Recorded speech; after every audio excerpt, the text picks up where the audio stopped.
Ay, ano 'to? Kakahiya 'to, ah. Ah, wala na, suko na.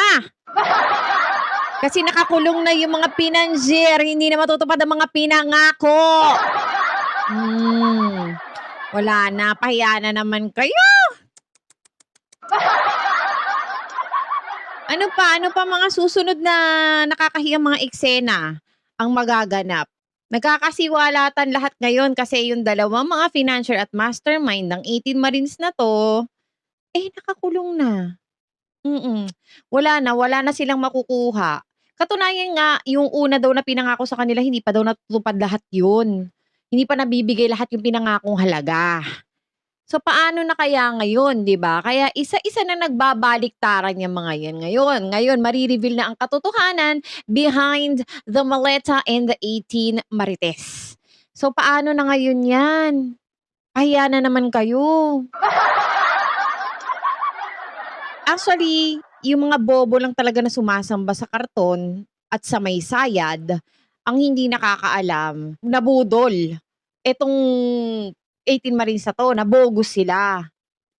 Kayo na lang yung hindi nakakaalam na etong lahat ng 'to ay propaganda lang. Talagang kulang na kulang talaga kayo sa coconut shells. Diyos mio, kayo ba naman, eh, maniniwala ba naman kayo sa paiba-ibang kuwento? 'Di ba? Iba't ibang testimonya.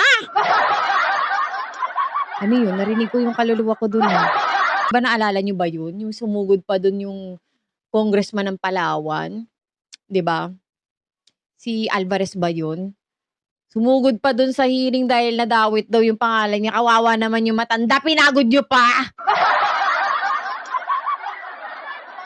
So ngayon, inaabangan ko kung ano pa kaya yung susunod niyong ikakapahiya. Grabe, para kayong ano, eh, si Silent Elbow Kick. Silent Elbow Kick! So siyempre, ang linyahan na naman ng mga bobo, Maleta. Alam natin, yan na naman ang sasabihin nila, nabiyayaan ng malita yan. Malita, malita, malita. Ganyan na naman ang sasabihin niyo, na nabigyan ng maleta yung 4 na tumiwalag at nagsasabi ng katotohanan ngayon. Pero hindi pa rin sila makakaligtas kasi patong-patong na kaso na ang nakasampa sa kanila at wala ng bawian 'to, 'no? Kasi meron ng demanda, meron ng kasong kinakaharap itong mga 18 Marines na 'to. At kahit pa bawiin nila ang kanilang testimonya, makukulong pa rin sila. 'Di ba? Convicted pa rin sila.